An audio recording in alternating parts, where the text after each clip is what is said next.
Olá, gente querida desse meu Paulista, dessa cidade maravilhosa. Nós hoje estamos aqui para contar uma história, e uma história muito, mas muito especial. Eu me chamo Fátima Campelo. Temos aqui um convidado especialíssimo, porque a história que nós vamos contar precisa de um conhecimento profundo. E ele, mais que ninguém, tem esse conhecimento, que é o nosso Chaminézinho. Ele está aqui, olha, para prestigiar e colaborar com a contação da nossa história. Temos também o nosso... Oi! Vamos ouvir a história. Amigo Glaucio, né? Pois muito bem. Hoje a gente vai fazer um sobrevoo sobre a história de Paulista. Isso mesmo. Era uma vez um reino muito distante daqui, que ficava do outro lado do Oceano Atlântico. Era o reino da coroa portuguesa. Isso. Entre poucos reinos da época, lá para os 1500, eles tinham a tecnologia de ponta da navegação. Isso mesmo. Desbravava mares e mares, vendendo, comprando mercadorias e explorando terras ainda inexploradas. E foi numa dessas viagens que eles chegaram aqui, a nossa terra Brasil. Dizem alguns que foi por acaso. Um vento forte fez com que as embarcações se desviassem e chegassem aqui ao Brasil. Mas outros dizem que não, estava tudo programado. Mas nós não vamos nos deter nessas questões. Vamos ver aquilo que realmente nos interessa. Pois bem, quando chegaram aqui, viram que gente tinha. Sim, tinha gente. Mas resolveram chamar esta terra imensa de minha. Afinal, Caminha escreveu ao rei: as terras são boas, em se plantando tudo dá. E o rei de Portugal resolveu então tomar uma grande decisão. Não foi mesmo, Chaminézinho? Viu que ele balançou a cabeça?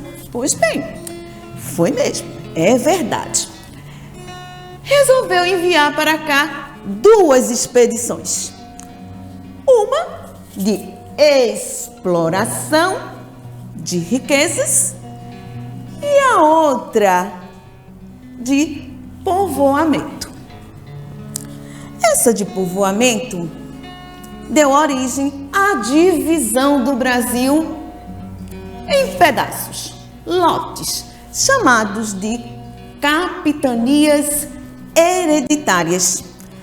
Hereditários, Chaminézinho estava me dizendo que é hereditários. O que é mesmo hereditário?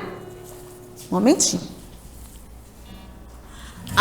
Ele me disse, eu tinha esquecido.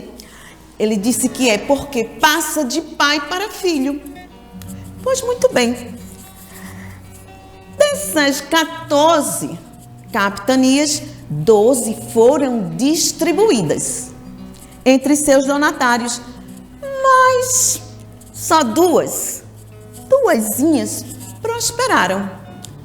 A de São Vicente e a de Pernambuco. A de Pernambuco foi doada a um português chamado Duarte Coelho Pereira, que, para administrar melhor aquela imensidão de terra, doou uma parte ao seu cunhado Jerônimo de Albuquerque, que, por sua vez, doou a as terras de Paratibe. É aí que começa a história. Pois bem, naquela época era comum o pai, quando casava a filha, dar um dote para o noivo, futuro esposo. E foi assim que ele deu ao seu genro as terras de Paratibe. Ele imediatamente construiu um engenho para a produção de açúcar às margens do rio Paratibe, que naquela época tinha as águas puras e cristalinas, uma beleza. Pois muito bem. Depois construiu também um casarão para lá viver com a sua amada. Construiu outra coisa também. O que foi? Deixa eu perguntar a Chaminézinho de novo, tá? Como eu podia esquecer, ele construiu também uma igreja. Claro, tinha um engenho, o casarão e a igreja. A igreja em homenagem a Santo Antônio, que hoje funciona como seminário lá em Jardim Paulista. Pois muito bem, essas terras depois passaram por diversas mãos. Fernandes Vieira foi proprietário dela. Depois o coronel que depois vendeu essas terras para o senhor Manuel Navarro. E quem foi Manuel Navarro? Manuel Navarro era um paulista, né? Era de São Paulo, veio para cá para lutar, combater o quilombo dos Palmares. Comprou essas terras e aqui se firmou. A população ao redor, por ele ser de São Paulo e, portanto, um paulista, começou a chamar o engenho de Engenho do Paulista. O proprietário era um paulista. Este engenho, ele foi prosperando. Tornou-se povoado, vila, bairro, distrito de Olinda e, por fim, cidade. A cidade do Paulista. Muito tempo depois, aqui chegou um sueco naturalizado brasileiro chamado Herman Lundgren. Este homem era assim, um empresário que investia em várias áreas, riquíssimo, e comprou a Companhia Padilha Limitada, que estava, gente, à beira da falência. Pois é. Com esta compra, aí a gente tem o início de um ciclo de dominação e desenvolvimento. Aqui vinham trabalhadores de toda a região do Nordeste. Pois é. A cidade foi crescendo, tornou-se uma cidade promissora.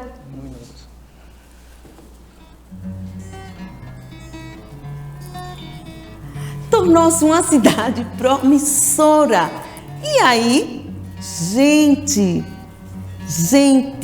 uma gente de coração, gente alegre, contente e felizes para sempre.